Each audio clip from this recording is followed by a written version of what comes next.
एक होता है बायोस, बायोस बोलते हैं जिसको, ठीक है। नहीं, ये बायोस की क्या होती है, एक सेटिंग होती है। अगर कोई भी इंजीनियर है, कंप्यूटर का इंजीनियर है या प्रोग्रामर है, तो क्या करता है कि वो बायोस की सेटिंग करता है। जैसे आपके पास कंप्यूटर सिस्टम है, वो खराब हो गया, आज बेसिक हम इसकी चर्चाएं कर रहे हैं कि ये चीजें जो है, तो आपका कंप्यूटर खराब हो गया तो आप बोलेंगे साहब इसमें विंडो डलानी है। क्या करनी है? विंडो डलानी है। तो आप लोगों की जो विंडो है वो नहीं डल पाती है। आप डाल रहे हैं, आपके पास सीडी भी है लेकिन आपसे डल नहीं रही है, तो बोलेंगे यार वो तो सीडी से डाल देता था, नहीं डल रही है। वहां पे जाओगे सीडी से नहीं, वो पेन ड्राइव से डाल देगा। लेकिन अब ये समझ में नहीं आती है, तो इसका मतलब होता है कि सेटिंग अलग अलग होती है, आपको उसका नॉलेज होना चाहिए। उस सेटिंग के लिए आप F12 दबा के जा रहे हैं, कहाँ जा रहे हैं, अलग अलग में क्या होती है, अलग अलग सेटिंग होती है। वो प्रेस करते रहेंगे और आप लोग या डेल प्रेस करेंगे, F12 प्रेस करेंगे, अलग अलग चीज का कॉम्बिनेशन होता है, और प्रेस करके आप उसके बायोज में चले जाते हैं। आप बायोज के अंतर्गत जा रहे हैं, तो बायोज के अंतर्गत भी आप लोग नहीं जा सकते अगर उसमें बायोज का पासवर्ड दे रखा है। और ये पासवर्ड कहाँ रहता है?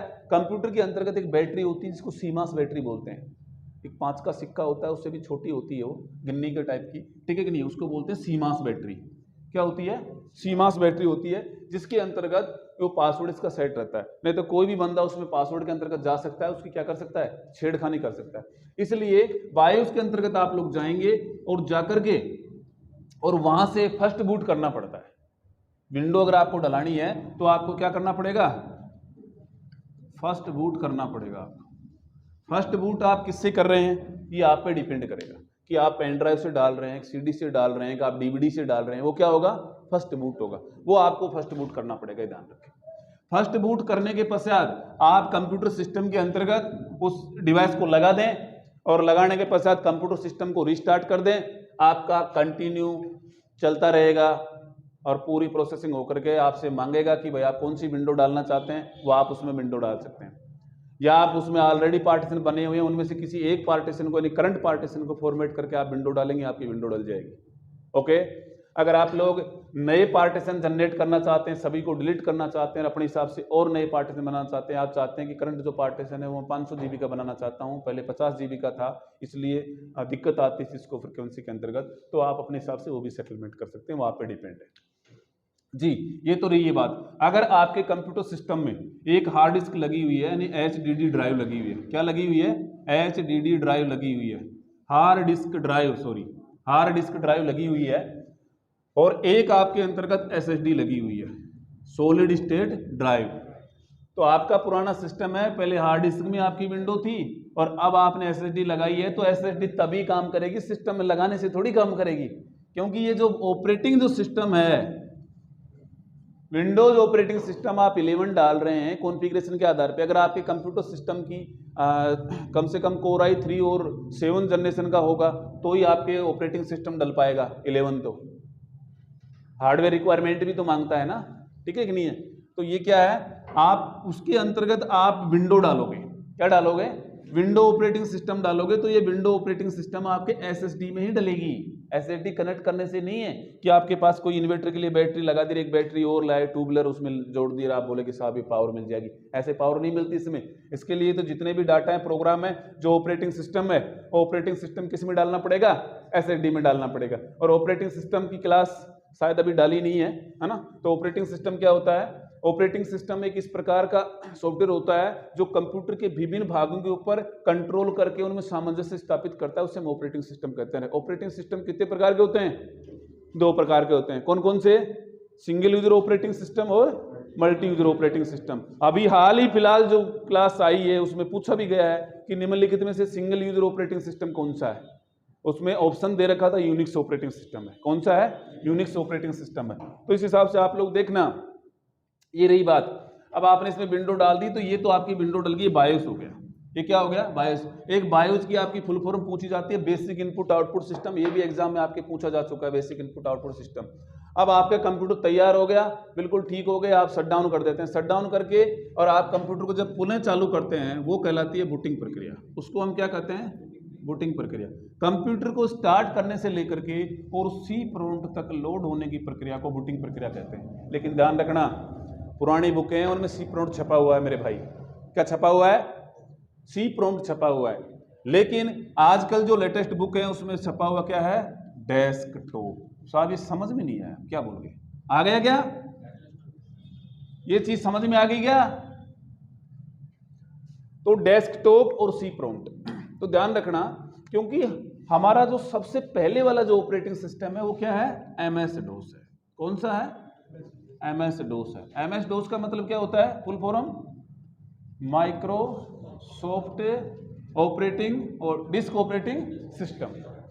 तो ये हमारा क्या हो गया? Microsoft disk operating system. ये भी फुल फॉर्म आप लोग याद रख लेना, ऑपरेटिंग सिस्टम। ठीक है, माइक्रोसॉफ्ट डिस्क ऑपरेटिंग सिस्टम हो गया। अब ये स्टार्टिंग का सिंगल यूजर ऑपरेटिंग सिस्टम था। इसके अंतर्गत इंटरनल और एक्सटर्नल दो प्रकार के कमांड होते हैं। इंटरनल और एक्सटर्नल दो प्रकार के कमांड होते हैं।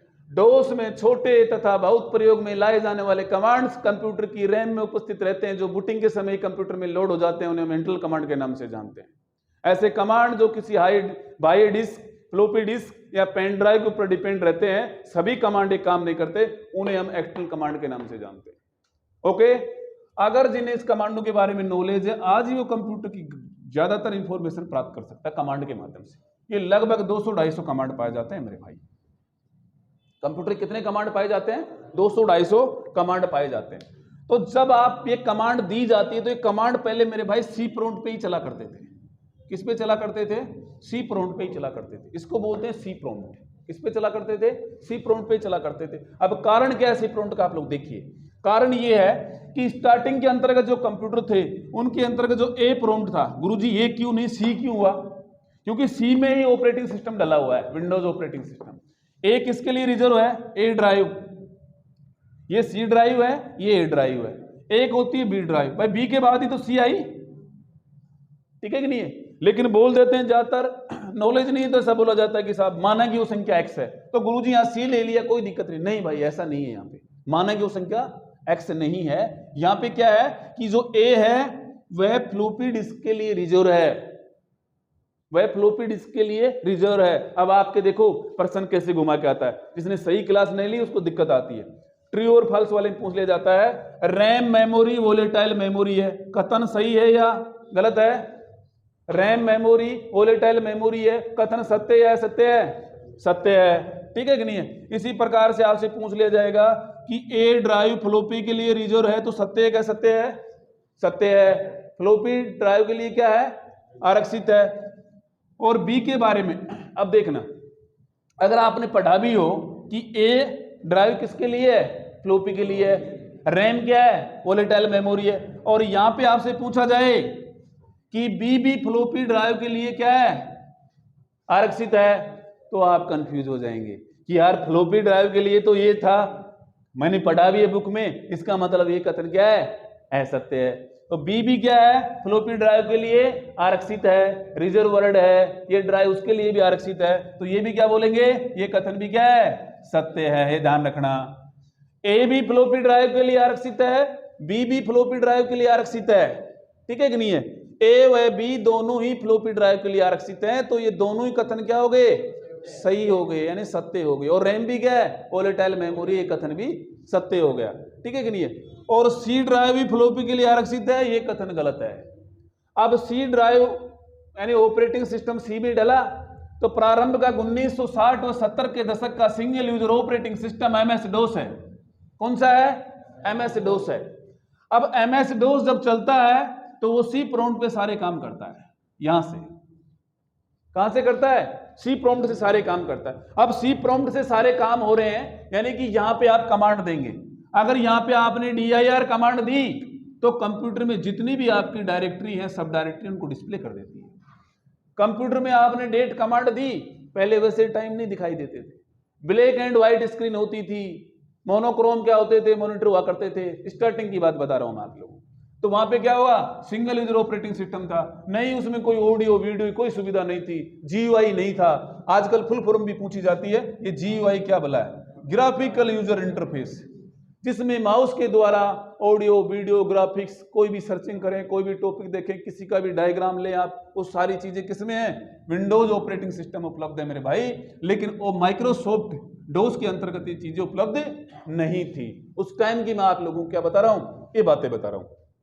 अब सी प्रॉम्प्ट पे आ गया, तो सी प्रॉम्प्ट पे आप जो भी कमांड दे रहे हैं वैसा ही कंप्यूटर में काम हो रहा है। आपको अगर फाइल बनानी है तो आप यहाँ पे कॉपी कॉन कमांड का इस्तेमाल करेंगे। किसका करेंगे? कॉपी कॉन का। कॉपी कॉन और एक स्पेस देके फाइल नेम लिखेंगे। लेकिन ध्यान रहे, जिन्होंने पढ़ा है उन्हें पता है कि एमएस डोस की फाइल नेम मैक्सिमम 6 अक्षर तक का ही हो सकता है।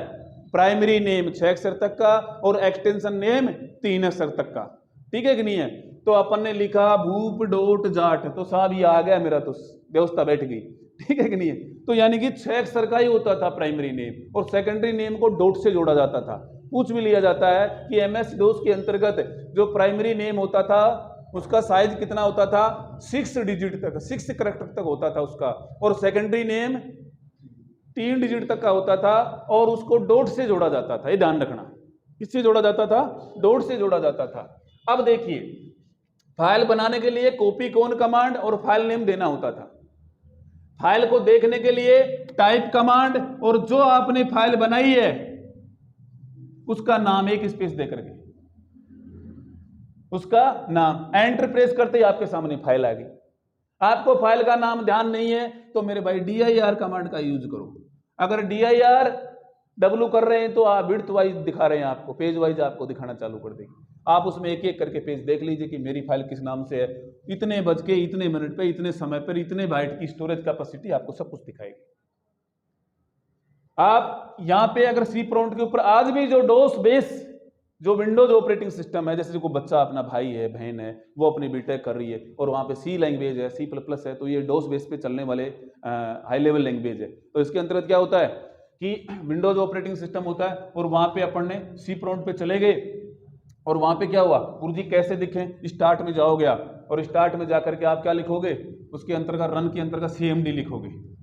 क्या लिखोगे? CMD कमांड लिख दो, कमांड मोड। वहां पे क्लिक करते ही और आपकी ब्लैक स्क्रीन आ गई, फुल स्क्रीन पे आ जाएगा, और वहां पे सी प्रॉम्प्ट ब्लिंक करता हुआ आपको दिखाई देगा।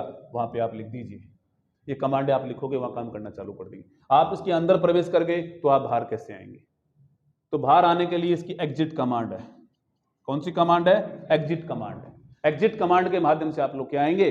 बाहर आ पाएंगे। इस हिसाब से स्टार्टिंग का ये जो सिंगल यूजर ऑपरेटिंग सिस्टम था, मैंने इसकी थोड़ी सी चर्चा की जिससे आप लोगों को पता चले कि सब क्या है। ये ऑपरेटिंग सिस्टम है, सिंगल यूजर ऑपरेटिंग सिस्टम है। तो ये क्या हुआ, स्टार्टिंग के अंतर्गत इसका प्रयोग किया जाता था, इस्तेमाल किया जाता था। F6 के द्वारा या Ctrl+Z के द्वारा इसको जो फाइल बनाई जाती थी उसको सेव किया जाता था। आज हमारे ऑपरेटिंग सिस्टम में जो विंडोज ऑपरेटिंग सिस्टम है, जिसमें माइक्रोसॉफ्ट ऑफिस है, उसमें किसके द्वारा सेव होता है? Ctrl+S के द्वारा सेव होता है। और सेव एज किसके द्वारा होता है? F12 के द्वारा होता है। वेरी इंपॉर्टेंट है, सेव एज की फुल फॉर्म वेरी इंपॉर्टेंट है। मैं टॉपिक वाले कोई भी चर्चा कर रहा हूं, लेकिन बीच बीच में आपको प्रश्न बता रहा हूं, ये बहुत ही अच्छे क्वेश्चन है, इनको आप गांठ बांध के रख लेना मेरे भाई। तो ये रही बात आपकी। अब यहां से आपको बाहर निकलना है तो एग्जिट कमांड का है। अगर आपको जानकार कोई व्यक्ति है डोस का, और आपको अगर कोई दिखाई नहीं चल रहा, पता नहीं चल रहा, तो आप डोस बेस में जाकर के कमांड के माध्यम से पूरे कंप्यूटर की आप डिटेल जान सकते हैं। वहां पे आप लिखेंगे चेक डिस्क, ये एक्सटर्नल कमांड होती है, हालांकि चेक डिस्क कमांड देंगे और पूरी की पूरी हिस्ट्री आपकी कंप्यूटर की उसके सामने आ जाएगी चेक डिस्क के माध्यम से। इसका मतलब है कि नहीं आखिरी कमांड? ठीक है कि नहीं है? तो ये रहा डोस, ये रही आपकी डोस की बात। ये तो आपका जो कंप्यूटर है, बात हमारी बस इतनी ही थी कि स्टार्टिंग में साहब ये कैसे लिखा रहता है कि जब हमारा कंप्यूटर चलता है तो वहां पे बूटिंग प्रक्रिया, मैंने आपको बताया कि सी प्रॉम्प्ट पे आता है। हम बूटिंग प्रक्रिया की बात कर रहे थे कि कंप्यूटर क्या होता है, बूट होकर के और सी प्रॉम्प्ट तक लोड होता है। बूट होकर के सी प्रॉम्प्ट तक लोड होने की प्रक्रिया को हम क्या कहते हैं? बूटिंग प्रक्रिया कहते हैं। ठीक है नहीं? तो सी प्रॉम्प्ट पे जब विंडोज ऑपरेटिंग सिस्टम नहीं चलता था, MS डोस था 1960 और 70 के दशक का, उस टाइम की बात है। आज कंप्यूटर की विशेषता, आज बूटिंग प्रक्रिया की जो डेफिनेशन है वो क्या होगी? कंप्यूटर को स्टार्ट करने से और डेस्कटॉप स्क्रीन तक लोड होने की प्रक्रिया को क्या कहेंगे? बूटिंग प्रक्रिया कहेंगे। और डेस्कटॉप स्क्रीन क्या होती है आप सब देखते हो, जब कंप्यूटर स्टार्ट होता है तो नीचे यहाँ पे स्टार्ट मेन्यू आ जाता है, इधर डेट एंड टाइम आ जाती है, और आपकी बहुत ही पिक्सल युक्त ग्राफिक्स बहुत अच्छी स्क्रीन आती है। अगर आप 11 की स्क्रीन देखेंगे तो वो अलग आ रही है, विंडो 10 की स्क्रीन अलग आ रही है, 7 की अलग आ रही है, सर्वर की अलग आती है, 10 की अलग आती है, XP की अलग आती है, विंडो 98 की अलग आती है। सबका क्या है, प्रदर्शन अलग अलग है कि नहीं है? तो वो सभी डेस्कटॉप हैं। वो सभी क्या है, डेस्कटॉप हैं। तो कंप्यूटर को आप स्टार्ट किया, स्टार्ट करने से जो आपके कंप्यूटर सिस्टम विंडो डली हुई है उसकी डेस्कटॉप तक आने की प्रक्रिया बूटिंग प्रक्रिया कहलाती है। और बूटिंग प्रक्रिया दो प्रकार की होती है, एक कोल्ड बूटिंग होती है और एक वार्म बूटिंग होती है।